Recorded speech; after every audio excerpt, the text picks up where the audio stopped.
It had been 6 months since the accident. I remember it well because Elizabeth was helping me sign our daughter Jenny's birthday card.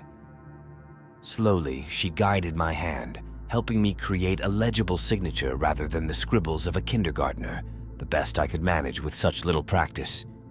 It seems that when one loses a limb, it's quite likely to be the dominant one. For me, it was the right.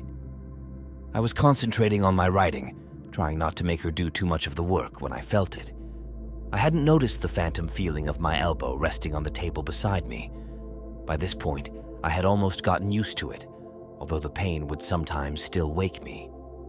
It was brief, but enough to startle me and cause my hand, still holding the pen, to jump and effectively turn my name into scribbles despite my wife's best efforts. The sensation was gentle but cold. Too cold, less like ice, and more like the feeling of a deep cut, when the insides of a body part are suddenly exposed to the outside elements they were never supposed to meet. When Elizabeth asked, I shrugged it off, telling her it was an unexpected pain in the hand that was convinced it was clenched, even though it didn't exist. At that moment, I almost believed that was what was happening myself. The next time, it woke me. I was asleep on my stomach, with my phantom arm dangling off the bed.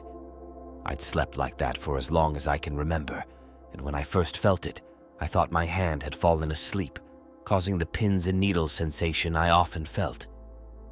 When I tried to open and close my hand, I awoke, remembering in a sleepy haze that I didn't have a hand to open, yet the cold feeling remained. This time it stayed a while, and I could make out the distinct sensation of fingers on my skin. I tried to shake my hand but couldn't. I pushed down with my left hand and shifted to roll over onto my back, yet the feeling remained, still as defined, and I wondered how long this invisible hand had held me. I shook my wife awake and explained, but she was convinced that it was simply part of the process. She held me and talked to me in her cooing, comforting voice until one by one the fingers lifted, releasing me from the torture of the cold. Feeling it reminded me of the accident. There was a blizzard, and Elizabeth was driving. As a truck approached, the car slid. She tried like hell to control it, but it seemed to have a mind of its own. I grabbed the wheel, spinning the car until it came to a stop. Then the truck hit us. My arm was mostly severed at the time of impact, but my wife and daughter were fine. The feeling of blood escaping you chills you to the bone, and that was exactly what I was feeling while in this creature's grasp. For months it happened, with no warning or reason. The doctors said it was just the phantom limb, that it was to be expected. No one understood that something was wrong. Sometimes it would last days at a time, and those were the days when I would stay in bed, watching TV, trying not to focus on the hand around my wrist, trying not to think of the thing that was holding me. Sometimes its grip would loosen only to tighten again, as if the hand that didn't exist was sore from holding my hand that didn't exist for so long. Then one day, it stopped. For a month or so, nothing happened at all. I had gone from living with an unknown entity at my side every day to finally being free. We lived it up during that time. We went everywhere, from the Grand Canyon to Disney World. It had been forever since we had the opportunity to spend time as a family again, and we enjoyed every moment we had, grateful to have suffered only a small loss to our family. We had opened the cafe again, and my wife was doing what she loved. My daughter and I were at the cafe. It was closing time. She and I sat at a table outside while Elizabeth closed the register, chatting about the upcoming middle school dance. My wife joined us and locked the doors. "Want to come with me?" she asked, patting the bag of money in her hand, awaiting deposit at the bank across the street. Jenny jumped up, eager, no doubt, to get one of the suckers from the candy dish that the bank kept at its counter. "I'll warm up the truck," I said, fishing my keys from my pocket. My wife nodded in approval and walked me to the truck, kissing me on the cheek through the window after I entered, and again on the glass after I rolled it up. They headed down the length of the truck, and I turned to check the mirror when I saw it. A truck barreling down the road, heading straight for my wife and daughter. I screamed her name and threw the door open when the hand that wasn't there was suddenly jerked to the opposing side of the truck, holding me in place as I kicked and screamed.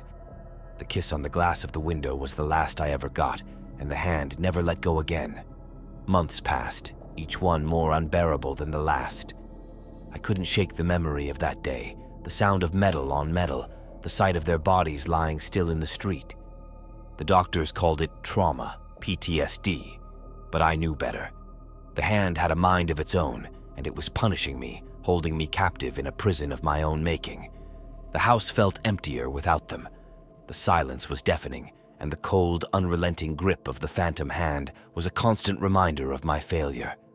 Nights were the worst.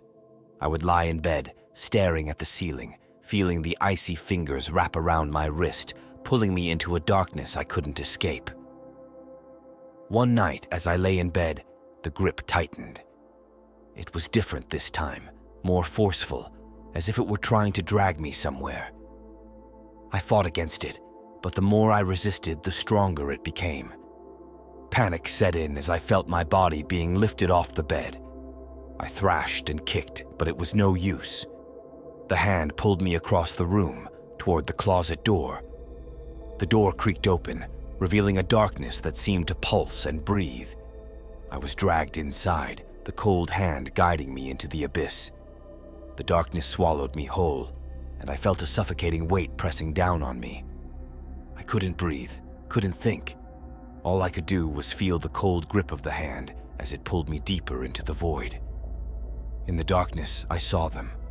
Elizabeth and Jenny, their faces twisted in agony, their eyes hollow and empty. They reached out to me, their voices echoing in my mind, accusing me, blaming me for their deaths.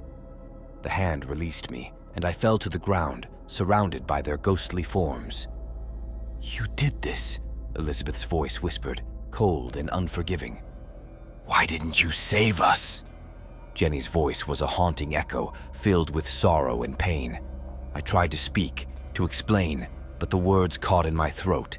The darkness closed in, and I felt their hands on me, pulling me apart piece by piece. The pain was excruciating, a burning, tearing sensation that ripped through my very soul.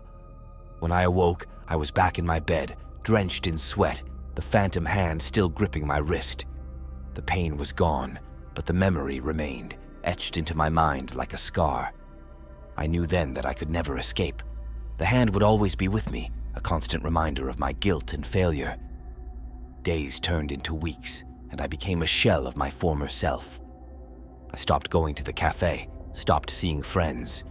I couldn't face the world, couldn't bear the weight of the hand's grip. It was always there, pulling me back into the darkness, reminding me of what I had lost. One evening, as I sat in the living room, the hand tightened again. This time, I didn't fight it.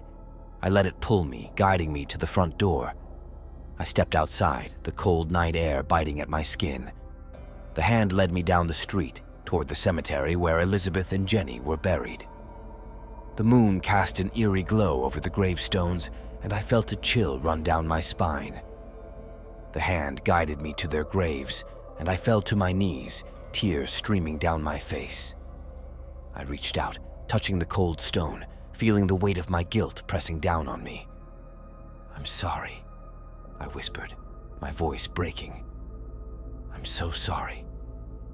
The hand's grip loosened, and for the first time in months, I felt a sense of relief. The darkness receded, and I could breathe again. I sat there for hours, talking to them, telling them how much I missed them, how much I loved them.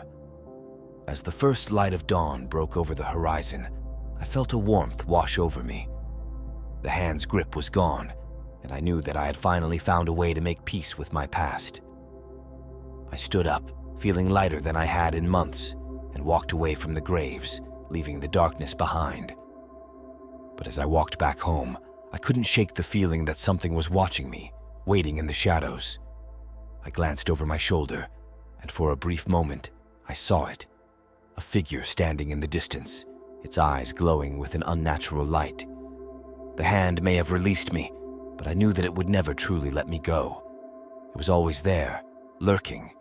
I stopped and looked down at the ground, tears dropping from my cheek. I whispered, "Please let me go."